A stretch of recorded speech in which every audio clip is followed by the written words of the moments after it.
Ya, jadi gini, saya kan menyimak dengan seksama dari sekian puluh halaman surat dakwaan saya gitu.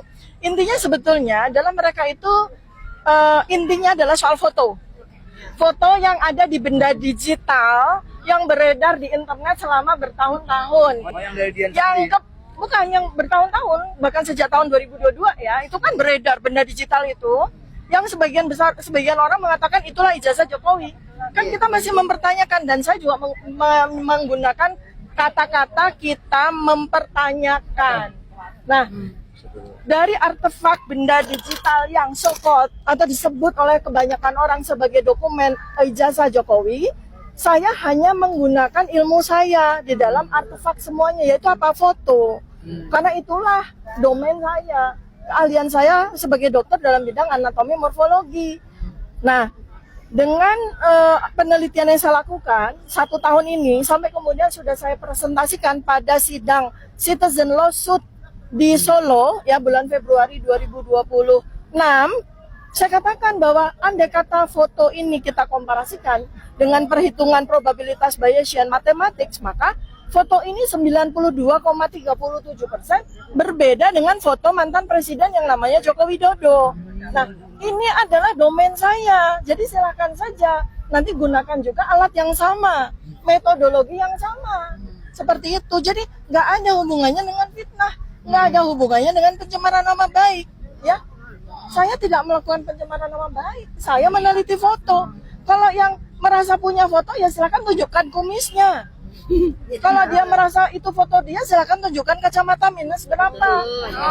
Ya, karena nanti kalau memang foto itu akan dipertanyakan dan dia mengakui bahwa foto itu miliknya, ya, foto dengan kacamata, dengan kumis, ya, dengan gigi yang berbentuk demikian, dengan rahang yang berbentuk demikian, dengan garis, ya apa namanya, os occipital ya, jadi kerangka otak gitu yang membuat kita itu punya garis belah tengah atau garis belah pinggir, itu bukan karena kita suka-suka, bukan, tapi karena struktur tulang otak kita. Maka kita akan lakukan pemeriksaan dengan neuroimaging untuk melihat tengkoraknya itu menghasilkan rambut itu garis belah tengah atau garis belah pinggir, ya, satu. Maka kita akan hadirkan dokter ahli bedah saraf dan kita minta untuk yang bersangkutan melakukan neuroimaging untuk membuktikan bahwa oh, saya dulu pernah belah tengah di tahun 1985, lalu tiba-tiba sampai tua saya belah pinggir. Kita buktikan pada tulang otaknya, satu. Kemudian soal kacamata, ini bukan soal kacamata ini fashion dan sebagainya, ini soal gangguan refraksi mata, ya. Kalau seorang mahasiswa itu menggunakan kacamata, itu sudah pasti matanya minus atau miopia. Dan itu bukan sekedar bahwa oh kacamata saya pecah lalu saya tidak mampu membeli lalu kemudian tiba-tiba sembuh dari miopia. Maka nanti saya akan hadirkan juga sebagai ahli dokter spesialis mata, spesialis gangguan refraksi. Bukan hanya untuk membuktikan lensanya itu minus berapa di masa lalu, tapi juga akan memperlihatkan fundus okulinya. Ya, saraf matanya itu akan terlihat bahwa suatu ketika dia pernah minus berapa dan kenapa tiba-tiba kemudian tidak berkacamata.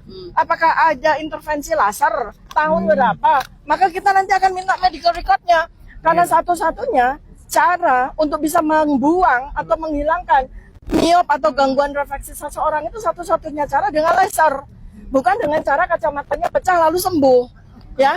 Jadi kita akan menggunakan sebuah alat pemeriksaan canggih untuk memastikan bahwa matanya benar-benar rabun atau tidak, ya. Dan ketika kemudian sembuh, lalu kemudian sejak 2005 ketika yang bersangkutan itu menjadi wali kota, lalu menjadi gubernur, lalu menjadi presiden, sama sekali tidak pernah menggunakan kacamata. Satu-satunya cara untuk menghilangkan penggunaan kacamata itu hanya dengan laser, dengan LASIK. Nah, kita akan minta medical record. Kita akan minta metadata medical record dari rumah sakit seluruh Indonesia di mana pernah mengoperasi LASIK yang bersangkutan ini. Mantap. Ya, itu aja kalau saya domain saya itu. Nah,